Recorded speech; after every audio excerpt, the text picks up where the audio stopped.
Welcome back to another episode of MZ Talks Boxing. I'm your host, MZ. I'm going to talk about it.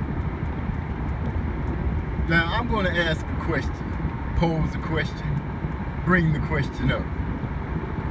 Would anybody be surprised if Tyson Fury retired? Now, I only ask that question, pose that question, bring that question up to say, he strikes me as the little kid in class that turns around and snatches your pencil off your desk. Then when you get up to grab your pencil back, the teacher turns around and he lies and says, "Oh no, it's mine, it's mine." And then makes fun of you and pokes at you that he got away with stealing your pencil. That's who Tyson Fury is. You see, if he retires, they can try to paint the narrative that Tyson Fury came back after winning the belts, cheating for them, because I do believe he popped dirty right after the Klitschko fight, when he beat Klitschko. Refused to fight the champ to give the champ a shot back at his hardware. Gets suspended, or whatever, but he's out of boxing for about 2 years.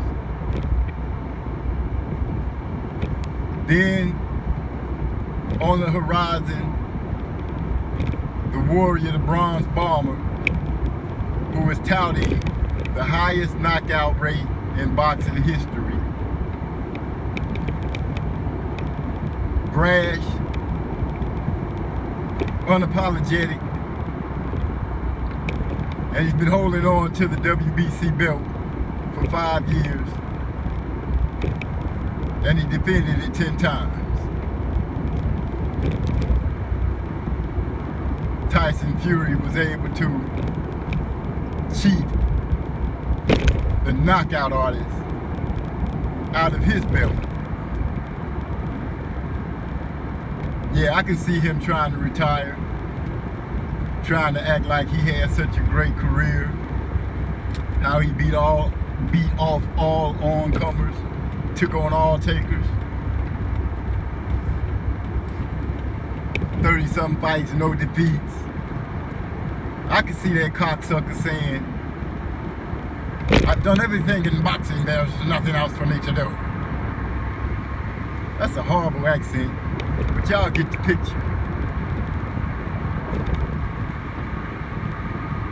And then he don't have any fans. He has Deontay Wilder haters and some of the AJ fans, because he was able to cheat Wilder and get Wilder out the way. They were just creaming for that, because AJ had already had a loss to Andy Ruiz, might I add. Andy became the first Mexican descent heavyweight, thanks to Anthony Joshua. But anyway, back to the jipping king, Tyson Fury. I can see this dude retiring and his fans and himself poking fun at Deontay Wilder. I retired and there's nothing you can do about it. I can see him doing that. But either way, when you look at it a little deeper with this history thing, and you know how things go, you open your eyes wide enough and you can see. It would be only fitting that the person that pulled you up out of obscurity, put money on and food on your table, money in your pockets, it's only fitting that you are cowering out, and to me, on the verge of calling it quits, to keep from having to face this man on even grounds. I think it's fitting that the same person that gave you a hand is the same person that is closing the door on your career. At the moment, you got your foot in the door so it doesn't close all the way. Decisions. Do I go ahead and fight Deontay Wilder on fair playing grounds, knowing that I couldn't put him away with every tactic that I had in my bag, and take the chance of getting brutally knocked out? Or do I try to be slick and milk this as retired as I've done everything in the game of boxing? Sure, he didn't fight AJ,